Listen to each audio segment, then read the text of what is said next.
Hello students, मैं नीरज श्रीवास्तव, आप सभी का MNBCC में स्वागत है। आज आपके लिए क्लास 10th के इतिहास का लेसन 2 लेकर मैं आया हूँ। आज हम लोग पढ़ेंगे साम्यवाद और समाजवाद। पाठ का नाम है साम्यवाद और समाजवाद। इसमें हम लोग कुछ टॉपिक पढ़ेंगे। साम्यवाद और समाजवाद में क्या अंतर है, या साम्यवाद और समाजवाद से क्या समझते हैं। तो साम्यवाद और समाजवाद दोनों एक ही विचारधारा है, दोनों ही समानता के सिद्धांत पर आधारित है। दोनों चाहता है कि समाज में सभी को समान अधिकार। समाजवाद भी चाहता है कि समाज में समानता मिले सभी को। साम्यवाद का भी कथन है कि समाज में सभी को समानता मिलनी चाहिए। साम्यवाद भी समाज को ही महत्व देता है और समाजवाद भी समाज को ही महत्व देता है। दोनों ही समाज को ही महत्व देता है। साम्यवाद का अर्थ होता है शोषण मुक्त समाज। साम्यवाद एक ऐसे समाज की रचना करना चाहता है जो पूरी तरह से शोषण मुक्त हो, किसी भी पूंजीपति या अन्य लोगों के द्वारा किसी वर्ग का शोषण न हो। एक ऐसे समाज को रचना करना चाहता है जहां सभी वर्गों को समान अधिकार। वह राज्य को नहीं मानता है, यानी राज्य मतलब ये नहीं कि हमारे देश के 29 राज्य तो उस राज्य को, राज्य यानी सरकार की नीति को नहीं मानता है। जबकि समाजवाद भी मतलब चाहता है कि शोषण मुक्त समाज की रचना। वो भी चाहता है कि समाज में सभी वर्गों को एक समान अधिकार हो, लेकिन वह चाहता है कि कोई भी कार्य हो तो राज्य के देखरेख में हो, यानी कि सरकार के देखरेख में हो। समाजवाद चाहता है कि जो भी जो है वस्तुओं का उत्पादन या कल कारखानों का जो भी उत्पादन हो, उन सब चीजों पर सरकार का नियंत्रण हो, किसी भी निजी व्यक्ति के हाथों में स्वामित्व न हो। उसी तरह साम्यवाद भी चाहता है कि जो भी जो है वस्तु है या कोई भी धन संपदा हो, उन सभी संपदाओं को गरीब मजदूर वर्ग जो है उसमें बांट दिया जाए, सरकार के अधीन न हो। और ये पूंजीपतियों को बिल्कुल ही नहीं मानता है। साम्यवाद बिल्कुल ही पूंजीपतियों को नहीं मानता है।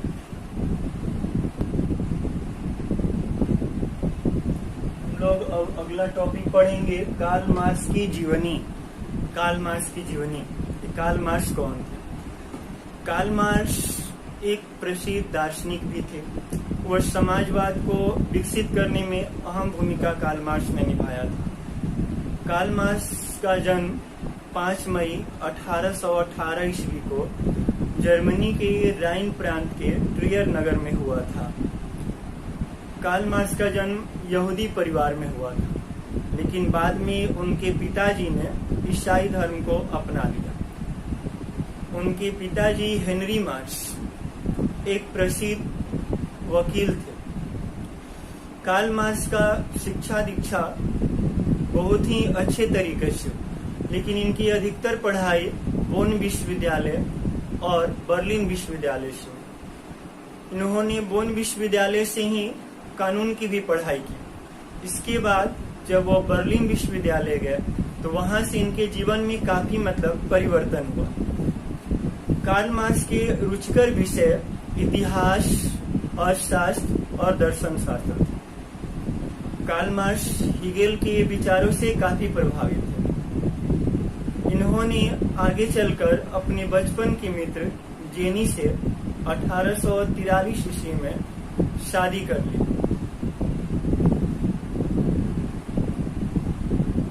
इसके बाद कार्ल मार्क्स रूसो और मॉन्टेस्क्यू जैसे विचारकों के या दार्शनिकों के विचारों का गहन अध्ययन किया, और गहन अध्ययन करने के बाद वह अपनी समाजवादी विचारधाराओं को तेजी से आगे की तरफ विकसित किया। अपने समय में कई राष्ट्रीय आंदोलन में भी भाग लिए। राष्ट्रीय आंदोलन में बढ़ चढ़कर हिस्सा इन्होंने लिया। फिर समाजवादी विचारधाराओं को तेजी से आगे की तरफ विकसित किया।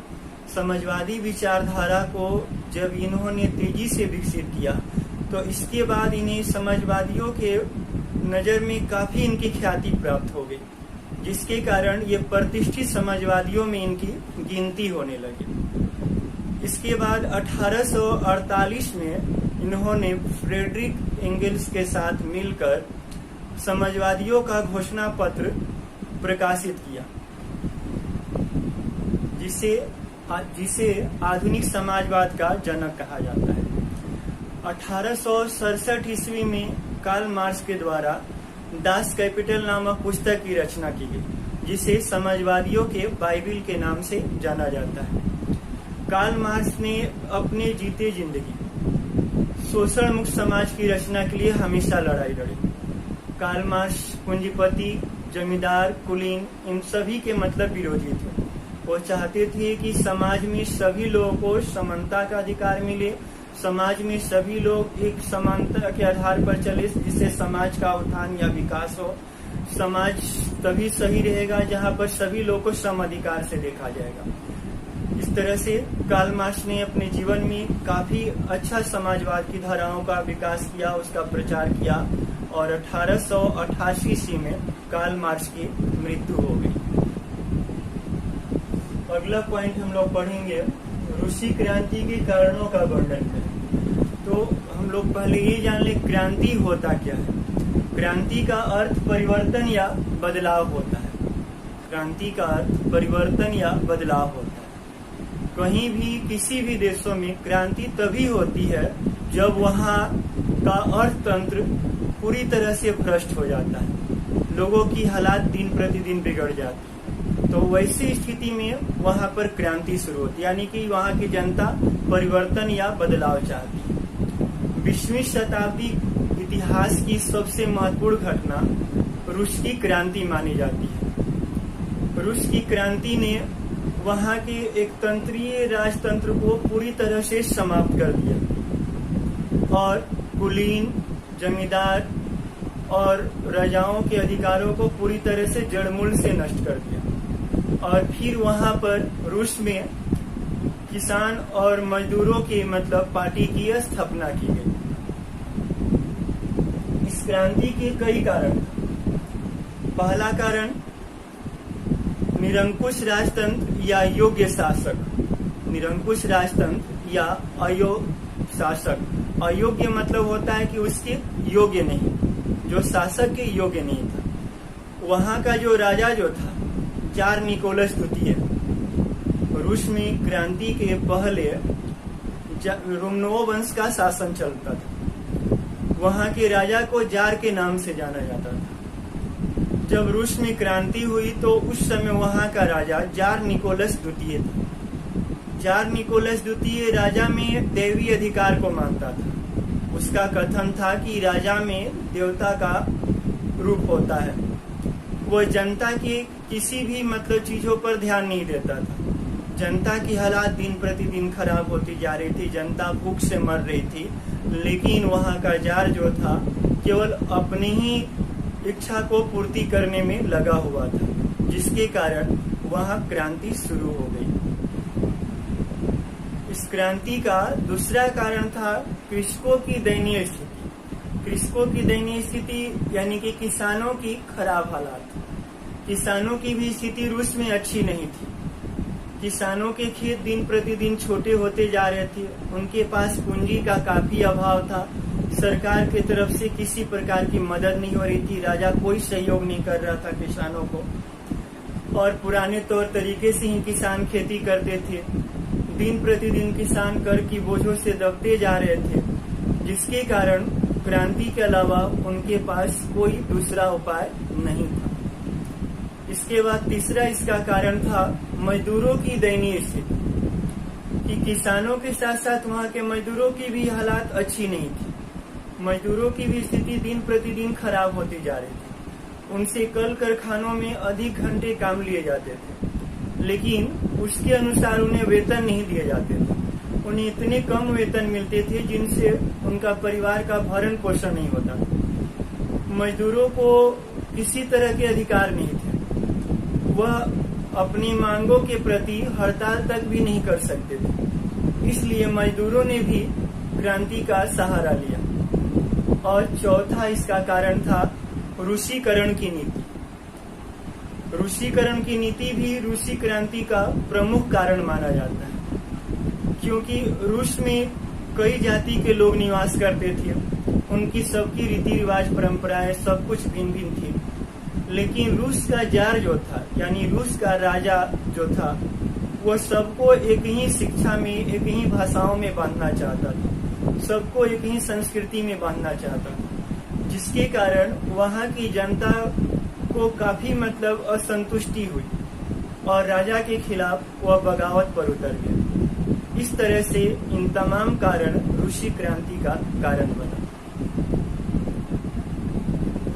अगला हम लोग पढ़ेंगे खूनी रविवार क्या है। खूनी रविवार से क्या समझते हैं? खूनी रविवार को लाल रविवार के नाम से भी जाना जाता है। रूस में क्रांति, दो ठो क्रांति हुई थी, एक 9 जनवरी 1905 को और एक नवंबर 1917। तो जो 9 जनवरी 1905 की क्रांति हुई उसको खूनी रविवार या लाल रविवार के नाम से जाना गया। लेकिन यह क्रांति जो था 22 जनवरी 1905 को शुरू हुई थी और इस क्रांति मजदूरों के द्वारा ये क्रांति हुई थी। मजदूरों का कुछ वर्ग जो था अपनी मांगों को लेकर राजा के दरबार में जा रहे थे। राजा का महल सेंट पीटर्सबर्ग मजदूरों का जत्था जा रहा था और मजदूर छोटे भगवान हमें रोटी दो का नारा लगा रहे थे। नारा लगाते हुए मजदूरों का ये दल शांति पूर्वक राजा के दरबार के पास पहुंचा, महल के पास पहुंचा। जब महल के पास पहुंचा तो राजा ने अपने सैनिकों को गोली चलाने का आदेश दे दिया, जिससे राजा के सैनिकों ने इस निहत्थे मजदूरों पर अंधाधुंध गोलियों की बौछार कर दी और इस अंधाधुंध गोलियों की बौछार में हजारों मजदूर मारे गए और हजारों मजदूर घायल हो गए। उस दिन पुराने रूसी कैलेंडर के अनुसार 9 जनवरी 1905 की तारीख थी। इसलिए इस घटना को खूनी रविवार या लाल रविवार के नाम से जाना जाता है, क्योंकि उस दिन रविवार का दिन था। इसे गोलीकांड के नाम से भी जाना जाता है। रूस में 2 कैलेंडर होते हैं। पुराने जो कैलेंडर होते हैं उसको जूलियन कैलेंडर के नाम से जाना जाता है और नए जो कैलेंडर होते हैं उसे ग्रेगरियन कैलेंडर के नाम से जाना जाता है। जो जूलियन कैलेंडर होता है वो नए कैलेंडर की अपेक्षा पीछे चलता है। इसलिए 22 जनवरी की घटना को पुराने कैलेंडर के अनुसार 9 जनवरी 1905 की घटना मानी जाती है और उस दिन रविवार था, इसलिए इसको खूनी रविवार या लाल रविवार के नाम से जाना गया।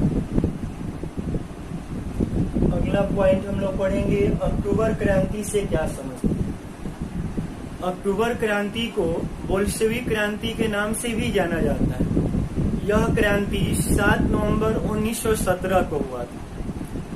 7 नवंबर 1917 की रात 2 बजे पेट्रोग्राद के रेलवे स्टेशन, बैंक, डाकघर, जितने भी सरकारी भवन थे, सभी सरकारी भवनों पर बोल्शेविकों का पूरी तरह से अधिकार हो गया और वहाँ का जो शासक था केरेंस्की, वह गद्दी छोड़कर दूसरे देश में शरण ले गया और यह क्रांति बिना एक बूंद खून बहाए समाप्त हो गई और लेनिन की अध्यक्षता में वहाँ बोल्शेविक दल की सरकार बनी। विश्व का पहला देश रूस था जो साम्यवादी सरकार की रचना रची और लेनिन के अध्यक्षता में वहाँ पर मजदूर वर्ग सत्ता में आसीन हो गए।